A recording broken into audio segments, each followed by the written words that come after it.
Waouh, on est super honorés. On a un invité qui vient souvent ici et qui est un super copain qui vient nous répondre en toute exclusivité, telle une pop star, à une petite interview qu'on lui a préparée. Il s'agit de Max, vous l'avez déjà vu dans beaucoup de nos vidéos parce que c'est devenu un très bon copain ici. Et Max est moniteur de voile et skipper professionnel et il est en préparation d'une course au large qui démarrera au mois d'août. Et donc on a pas mal de petites questions à lui poser et on a hâte de partager ça avec vous. Bon, et bienvenue Max, encore dans notre carré. Cette fois il n'y a pas de crêpes. Max prépare un tour du monde en équipe avec escale. On va commencer par te laisser la parole pour te présenter. Ok. Moi je suis Boursier Maxime, on s'est rencontré avec Delphine et Loïc et la famille ici à La Réunion, à la Darse Titan, vu que ce sont des habitants de la Darse. Et moi j'évolue sur la Darse, j'ai une école de croisière ici à La Réunion depuis quelques années déjà. Et c'est comme ça que nous nous sommes rencontrés. Et tu as fait la première sortie d'essai du Saint-Yves avec nous. Tout à fait. Ouais. Exact, on s'est rencontrés lors de l'essai de leur bateau. C'est ça. Puisque l'ancien propriétaire m'avait sollicité pour lui filer un coup de main. C'est ça. Pour cette première navigation. Je participe donc à cette fameuse course qui va faire le tour de la planète, la Globe 40. J'ai démarré la voile un petit peu comme tous les enfants de la planète, hein, à l'école de voile, avec la voile scolaire à l'âge de 6 ans. Et puis de fil en aiguille, ce sport et cette pratique est devenue une passion. Puis par la suite un métier, enfin très tôt, à l'âge de 17 ans, j'ai commencé donc à enseigner la voile. J'ai également participé à plusieurs reprises à différents types de compétitions, pour histoire de m'enrichir et puis de découvrir par curiosité, par rencontre, sur différents supports, dans différents endroits de la planète. Parce que ma première passion, c'est vraiment de partager ma pratique. Donc en tant que moniteur et skipper, c'est quand même bien de multiplier les expériences, histoire d'avoir des choses à raconter. Donc là, une prochaine aventure qui démarre dans quelques semaines maintenant. L'impression monte. On s'offre encore quelques petites crêpes et galettes à bord du Saint-Yves, tranquille, avant d'attaquer des choses plus sérieuses. C'est pas que c'est plus sérieux, mais c'est que c'est un peu différent. Et donc le projet a démarré il y a 2 ans. Ouais, il y a 2 ans environ. C'est une rencontre exceptionnelle. D'une personne qui est déjà depuis un petit moment acteur en course au large, Thibaut Lefebvre, qui avait déjà participé à la Transat Jacques Vabre en 2021 pour ce marin réunionnais, un de mes amis maintenant, totalement par hasard, qui essayait de regrouper en fait tous les acteurs et skippers réunionnais qui gravitent dans la voile. Alors la course, qu'est-ce que ça va être ? Quel est le programme La course, c'est un gros programme, hein. C'est vrai que c'est un format de course un peu nouveau. Première édition en tout cas a eu lieu en 2021 à l'initiative de Manfred Rampacher, qui est déjà un acteur assez connu dans l'organisation de la course au large, puisque c'est lui qui est à l'initiative de la Normandie Channel Race et longtemps organisateur des Tours de France à la voile. Et donc c'est une course au large qui va faire le tour de la planète. C'est le même parcours que le Vendée Globe, mais en étapes. La distance de ce parcours, c'est environ 70 000 milles. Et ça part d'Europe, ça part de l'Orient. Il y a un premier prologue qui va vers l'Espagne. Ensuite, l'étape 1, donc le départ du Tour du Monde, ça part de Cadiz, dans le sud de l'Espagne, vers le Cap Vert, devant l'Afrique de l'Ouest. Petite mise en jambe, on va dire, en Atlantique Nord. Et ensuite, une des premières étapes vraiment longues, hein, vers la Réunion. Donc là, c'est la plus grande étape de la course. De la Réunion, on va aller dans la baie de Sydney, à Sydney exactement. C'est une des étapes que je vais faire. Tu seras dessus, ok. Ouais. Et puis après Sydney, donc les garçons repartent pour une traversée du Pacifique cette fois-ci. Et une étape chilienne, une étape un peu atypique, c'est qu'il va s'agir de repasser le Cap Horn et retourner sur Recife, au Brésil. Le dernier set, l'étape 6. On remonte sur l'Orient, retour au point de départ. Retour à la maison. Retour à la case. Ah, et les coéquipiers, comme ça, voilà, comment... Physiquement, personnellement, et puis au niveau des entraînements, tu as parlé de la CIC Channel Race, ouais. Channel Race ouais. C'est une préparation assez large, c'est riche. En course au large, on a quand même plusieurs types de marins. On a des marins qui font, dont la compétition est leur métier. Et nous, on participe à des courses au large tout en ayant un métier parallèle. Et donc l'organisation est un petit peu différente dans la préparation, mais évidemment il y a de la préparation technique. La préparation du bateau en lui-même déjà, Donc là, on a 2 préparateurs techniques nous, qui font que ça à temps plein. Un membre de l'équipe, un des skippers, et également un préparateur extérieur qui lui, du coup, a un autre œil. Et donc c'est nécessaire d'avoir 2 préparateurs. Après, on a participé à quelques courses déjà depuis un an et demi. On a fait 2 Normandie Channel Race, une Dream Cup, qui est une course aussi qui a lieu en juillet, souvent en métropole. On est resté sage au niveau des courses, parce que les courses, c'est des formats où on a tendance à vite casser les bateaux ou abîmer les bateaux. Donc on essaie d'y aller mollo. On fait beaucoup d'entraînements sur l'Orient, là en Manche, en mer Celtique. On a quelques entraînements avec le pôle Lorient course au large, donc avec des entraîneurs de la classe 40, mais également des entraîneurs de la Mini 650. On partage beaucoup, on apprend beaucoup des autres, les uns des autres. Ouais, comme tu disais, une partie physique. On a un préparateur physique qui est à La Réunion. Chaque personne a des besoins différents, on a tous des rythmes différents. On a fait la rencontre aussi d'une préparatrice mentale qui nous aide aussi dans pour certains paramètres. Elle répond un petit peu à nos questions et nos problématiques. Le premier travail qu'on a mené avec elle, c'était sur le sommeil surtout. Et puis après, elle reste toujours disponible quand on a des moments de doute, quand on a des moments de questionnement, quand on a on échange beaucoup avec elle. Au niveau psychologique et mental, c'est plus elle qui est là pour vous encadrer. Ouais, c'est un peu notre soupape. Et du coup, le bateau, tu peux le présenter, le bateau ainsi que toute l'équipe qui œuvre autour, le team, quoi. Ouais, c'est vrai que c'est une course là où la catégorie de bateau qui a été choisie, c'est la classe 40. Je sais pas si ça parle aux gens, mais c'est il y a plusieurs formats de bateaux de course au large. On a tous le même bateau. Donc les classes 40, c'est des bateaux de 12 mètres 29 très précisément. C'est des bateaux où on évolue en double. On est 2 dessus. Après, c'est des bateaux qui font 4 tonnes et demie. C'est des bateaux relativement légers pour leur taille. C'est des bateaux de course offshore, donc des bateaux de course au large qui sont spécifiquement préparés et structurés pour affronter des océans, des conditions de mer difficiles et aller vite. Ça va quasiment 2 fois plus vite qu'un bateau de croisière. Un petit comparatif pour nos gens qui nous suivent et qui nous connaissent bien. 12 mètres 29, ouais, c'est ça, pour 4 tonnes et demie. Voilà, nous le Saint-Yves, vieux gréement, bon bateau ferro-ciment, 12 mètres 20 de coque. On fait la même taille. 17 tonnes et 4 tonnes et demie. Vous n'avez pas 2 gros mâts en bois déjà. En tout cas, c'est ce bateau qui a été retenu pour la Globe 40. Ils ont d'abord fait des transatlantiques, ces bateaux. Et maintenant, la classe 40 a envie d'aller explorer un petit peu d'autres horizons et voir si ce sont des bateaux qui peuvent faire des parcours aussi grands. Nous, on a un bateau qui a déjà 10 ans d'existence. D'accord. Et donc, en fait, on a choisi ça en rapport au budget déjà. Ouais. C'est des bateaux qui étaient plus robustes que ce qu'on fait maintenant. C'est un bateau sur lequel on aura moins de surprises qu'un bateau neuf. Donc le team autour, vous êtes combien de personnes? Combien à œuvrer dessus? Déjà combien de skippers on a fait le choix d'être... ça s'est fait assez naturellement. On devait être 6 à l'origine. Finalement, on est 5 navigants, 5 skippers sur l'eau. On va pouvoir se relayer comme ça. Team course qui fait donc 6 étapes. Donc c'est vrai que nous, on a fait le choix de ne pas faire cette course à 2 sur toutes les étapes. L'idée, c'était d'aller au bout de l'aventure, de partager beaucoup. Et puis plus on est de fous, plus on rit, et puis surtout plus on est nombreux et plus on peut avoir un regard construit, on peut partager des choses. L'aventure va être riche. On a Thibaut Lefebvre qui vit ici, qui est charpentier de métier. Moi j'ai une école de voile, une école de croisière.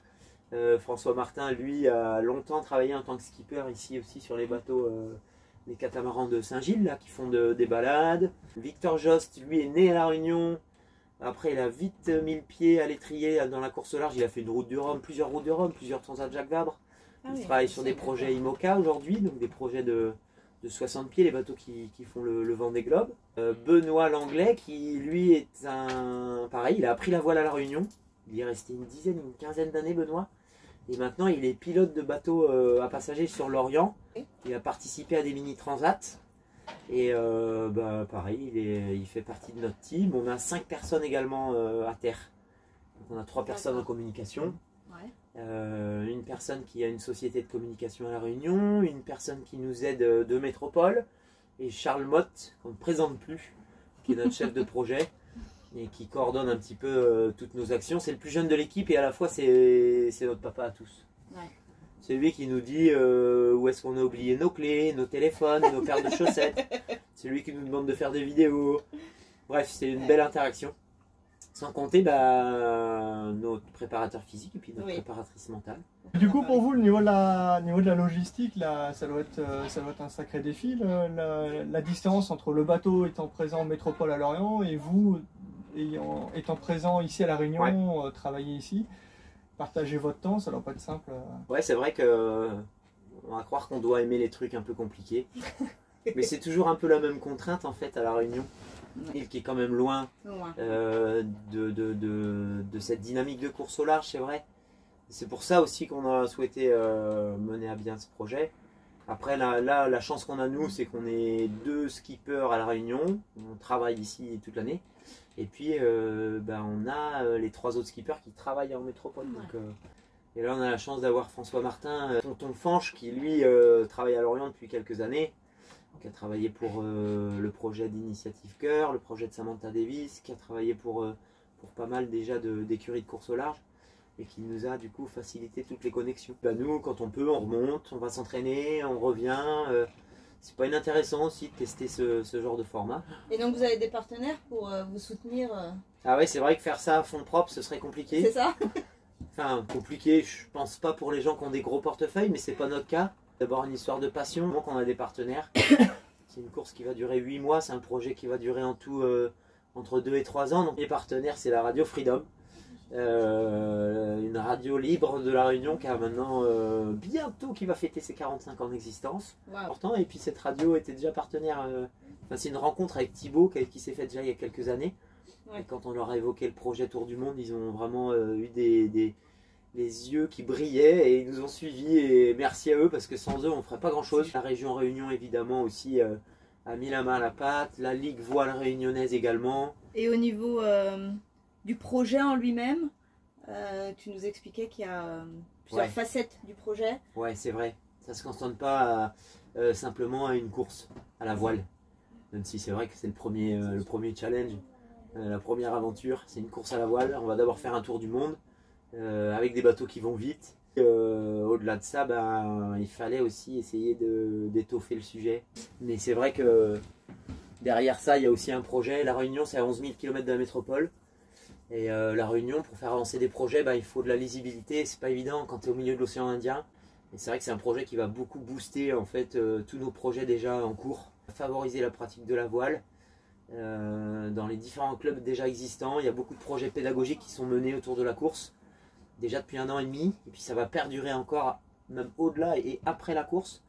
On a la région Réunion qui va financer des activités voile à la marmaille, comme on dit ici, aux enfants. Le système sportif, le système social. Puis après, ça rebondit aussi sur le projet environnemental. Avec Thibaut, il y a 4 ans maintenant. Puisque le projet à Thibaut, pendant la Transat Jacques Vabre, c'était 1 000 parcourus. Un arbre replanté. On travaille avec 3 associations qui font de la reforestation à La Réunion. Chaque fois qu'on parcourt 1 000, on achète une graine. Pour résumer, une graine d'arbre endémique. Et il y a déjà près de, je ne veux pas dire une bêtise, mais il y a pas loin de 20 000 arbres qui ont été replantés déjà. Et là, on prévoit de replanter environ 30 000 arbres. Donc c'est quand même assez balèze. C'est des beaux projets. Des beaux projets. Ouais, c'est vrai. Autre que la co. Ouais, non, c'est bon. Ouais. Ça va? Je meurs. Ouais, la merde. Non, ça va.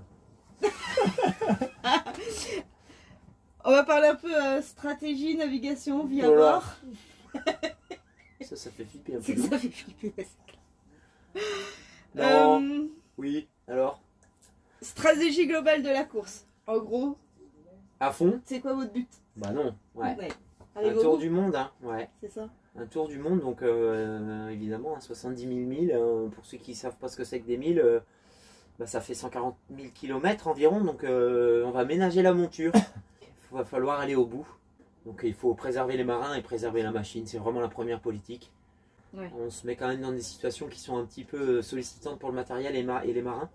Donc il faut toujours trouver le curseur, c'est un truc assez intéressant. Donc là l'idée c'est vraiment d'arriver au bout. Surtout qu'il y a des étapes qui sont assez gourmandes au niveau tonicité et au niveau... Évidemment qu'il y a des passages qui sont plus... qui sont compliqués. Qui peuvent être un petit peu plus violents que d'autres. On n'a pas demandé, vous êtes combien au départ? Combien de bateaux? Alors, une douzaine de bateaux.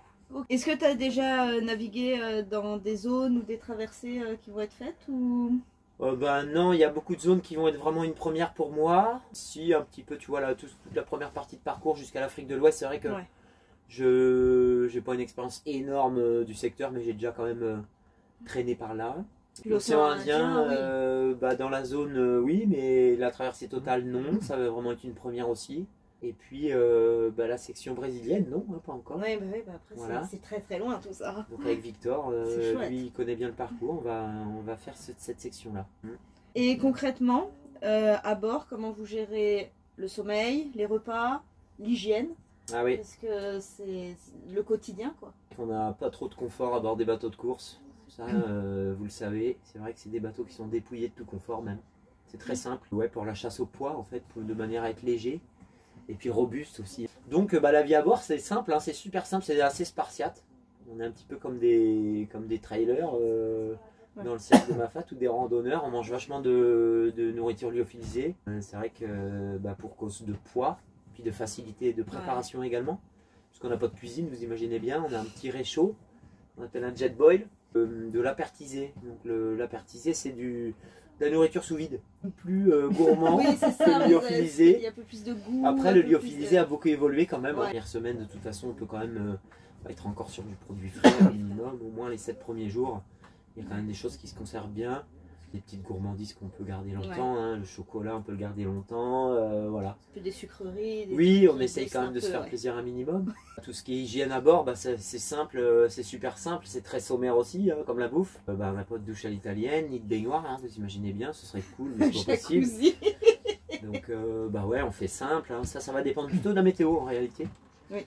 Parce que quand il fait beau, c'est assez facile de prendre une douche en plein air.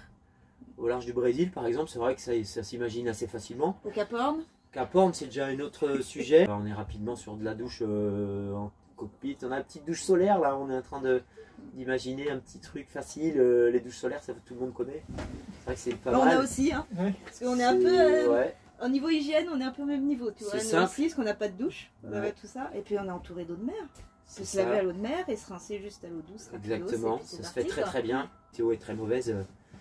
Là, c'est pas la peine d'imaginer quoi que ce soit. Donc, c'est les lingettes. C'est ça. C'est les lingettes de bébé qu'on utilise pour faire des toilettes de chat. Comme on dit. C'est ça. On peut se brosser les dents, on peut se passer à la lingette, on a le droit de prendre une douche à l'eau de mer et se rincer à l'eau douce. Mais c'est ça. Voilà, c'est jouable de rester propre. Bien sûr. On est les premiers. Merci Max. Dernière question. Ouais. Qu'est-ce que tu nous dirais à nous 5 sur notre projet et quels conseils tu nous donnes? Ah oui. C'est quelque chose que quelqu'un vous a déjà dit. Parce que c'est vrai que c'est quelque chose auquel je crois. La personne qui vous a dit ça, c'était Thomas Kovic, je crois. Ouais. Que vous avez rencontré ici, qui a fait une escale avec c'est écrit sur notre table à cartes. Le fameux Sodebo. Moi, je pense qu'il faut aller au bout de ses rêves. C'est le premier truc à essayer de respecter pour se respecter soi-même. Ouais. Nous, c'est ce qu'on fait aussi. On est en train de réaliser un rêve. Et puis, c'est vraiment ce qui fait le plus vibrer. Je pense que c'est ça, c'est ce vers quoi il faut qu'on aille tous. Il ne faut pas s'arrêter au fait qu'il y a des choses exceptionnelles et qu'on n'arrivera jamais au niveau de certaines personnes. Je pense que ça, c'est une bêtise que de continuer à penser ça. Il faut se dire que tout est possible. Ok. Merci. Ouais. C'est gentil. La raclette. Moi, au début, j'ai raconté. De quoi? Les technologies et la communication via Internet? Je trouve pas que c'est trop sérieux. C'est compliqué. On est trop sérieux. La sériosité, c'est chiant. Ouais, là t'as fait ton job bien. Mais t'as pas peur que les gens ils se fassent chier? Avec tout ce que tu viens de dire, mais tu parles trop aussi. T'es pire que moi. Vous avez vu, il parle plus que moi. Ah, il parle plus que toi, Louis? Bah quoi? Ouais, on a exilé les enfants à l'avant pour pas qu'ils interviennent. Il paraît qu'après on mange une raclette. Ah, c'est sûr. Il y a même une bouteille de vin. Comme dans les Alpes. C'est ça. Et c'est l'hiver, on a froid. Ah, c'est pas un repas local? Il fait 27,8. On est sérieux, hein? Non, c'était cool. Oui, bah voilà, c'est ça, mon bien. Impeccable. Well done. Merci monsieur. C'est sympa comme tout. C'est un plaisir. D'ailleurs, attendez, je voulais juste rebondir au niveau des lyophilisés. Rebondis pas trop, hein. Ouais, pas trop, on peut s'en mettre la tête. Il a pas parlé du caca aussi. Non, non, non. Bref, pardon. Mais au niveau de lyophilisés, vous avez même la chance, c'est qu'il existe même la rougaille saucisse. Oh, un peu cher, hein. La rougaille saucisse. Le fameux rougaille. N'en parle pas assez, ça, mais c'est un peu top secret. Bah si, quand t'arrives avec ton carton c'est vrai. à Caen en disant c'est le trésor, et la rougaille. Ça, je pense livré à la capitainerie de l'Orient. Ça, je pense qu'au milieu de l'océan Indien ou au milieu du Pacifique, ça va être un bon réconfort. Ça. Le dernier modèle du bon bag, le bon bag, le bon bag. Ah, c'est votre fournisseur? Un partenaire. Oui, ils ont fait tout, ils nous ont fait un petit rougail saucisse qui est excellent. Épicé, équilibré, manque un peu de riz, mais ça c'est la merde à faire le riz à bord du Classe 40. Ouais, m'étonne. Quand t'es à 17 nœuds, faire du riz. Ça cuit longtemps le riz. Il y a des défis hein, des fois à bord. Je raconte pas tout parce qu'il y a des défis un peu bizarres. Ouais, c'est ça. Un seau à l'ancienne. Vous avez pas de toilette marin? Non. C'est trop de trous sous la coque. C'est ça, c'est trop de risques dans l'eau. Ouais. C'est parfait. C'est 2-3 séquences, ouais. C'est cool.